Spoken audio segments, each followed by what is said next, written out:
Deu ruim na negociação, Flamengo não conseguiu acordo, saiu comunicado oficial e pressão total. Fala galera do canal BTB Esportes, eu sou Letícia de Almeida e estou chegando com as principais notícias do Flamengo para vocês. Mas antes de qualquer coisa, eu quero te fazer um pedido. Curte esse vídeo? Nos ajude a bater a meta de 500 likes? Então curte, compartilha e não esquece, se inscreve aqui no canal. E aí torcedor, tô trazendo aqui um monte de notícias. Só que antes, se inscreve aí no canal do LR que eu trago cortes todos os dias cheio de notícias. Então já se inscreve no canal e curte o vídeo para dar aquela força. E bora para as notícias, né? Mesmo desta fase que foi decidida agora as oitavas de final. O Flamengo acabou ficando para trás na Copa do Brasil e por isso teve esse tempo todo para treinar, por isso teve essa semana, mais de uma semana cheia para treinos, e o técnico Leonardo Jardim recebeu uma excelente notícia nos últimos dias de treinamento, porque o Luiz Araújo está evoluindo, está cada vez mais perto de voltar a jogar. O atacante iniciou a fase de transição com trabalhos junto à preparação física e à fisioterapia no campo. A expectativa é que ainda nesta semana ele pelo menos comece os treinamentos ao lado do resto do grupo. O jogador deu um novo passo na recuperação, aumentando as chances de estar à disposição para o confronto da Libertadores, jogo de ida contra o Cruzeiro. Então o Flamengo começa a colocar um prazo em ter de volta o Luiz Araújo. Por enquanto ele ainda está nesse processo de recuperação, mas foi uma resposta muito positiva, já começa a ter uma luz no fim do túnel em relação à situação do jogador. No jogo da Libertadores contra o Cruzeiro, pode ser que ele já esteja à disposição. E falando sobre essa partida contra o Cruzeiro pela Libertadores, o Flamengo está com um prazo bem curto para inscrever jogadores nas oitavas de final da Libertadores. Se não fechar até hoje nenhuma contratação, até hoje 6 horas da tarde, não vai poder mudar mais a lista e caso algum reforço chegue, o Flamengo não vai conseguir mais, depois desse horário, ter esses jogadores ou ter esse jogador para as oitavas de final da Liberta. Vale destacar que depois podem acontecer alterações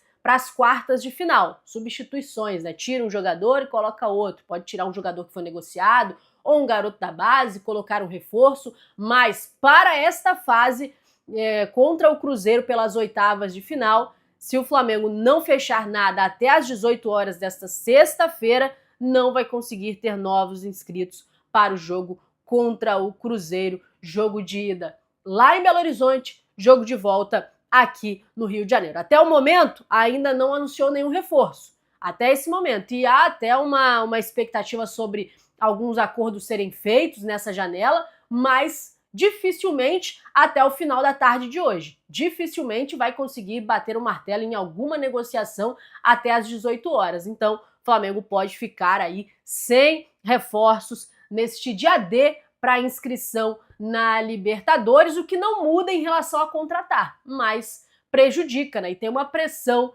da torcida em cima da diretoria para que essas contratações elas aconteçam, para que essas contratações cheguem o quanto antes. E não contar com nenhum reforço para a Libertadores é uma situação ruim, porque outras equipes estão se reforçando, outras equipes estão conseguindo fazer as suas contratações, inscrever nas competições, e o Flamengo até agora nada. Por enquanto, nada. Nenhum jogador chegou e não tem nenhum negócio concreto ainda para chegar, pelo menos esta é a informação de momento, e a torcida fica insatisfeita. Inclusive, saiu um comunicado oficial das torcidas organizadas do Flamengo, se juntaram todas as torcidas organizadas e fizeram um comunicado oficial. Tá aqui ó, na tela o comunicado, vou ler para vocês, que diz o seguinte: nota oficial, ambição. No dicionário é o desejo de alcançar algo maior do que já se tem. No Flamengo nunca foi desejo, muito pelo contrário. Foi, é e sempre será obrigação. Reconhecemos o que foi já conquistado e as qualidades do elenco. Mas a grandeza do Clube de Regatas do Flamengo não nos permite, neste momento, incorrer no pecado da omissão. Pelo compromisso com a verdade, seria irresponsável descrever um cenário de terra arrasada e desqualificar um elenco que já se mostrou vitorioso.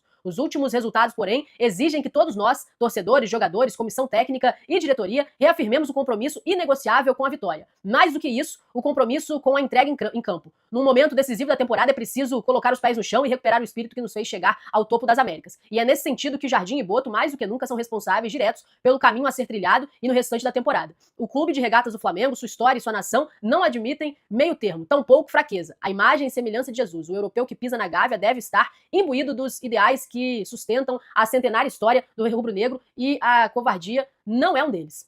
Do último reserva, a direção de futebol,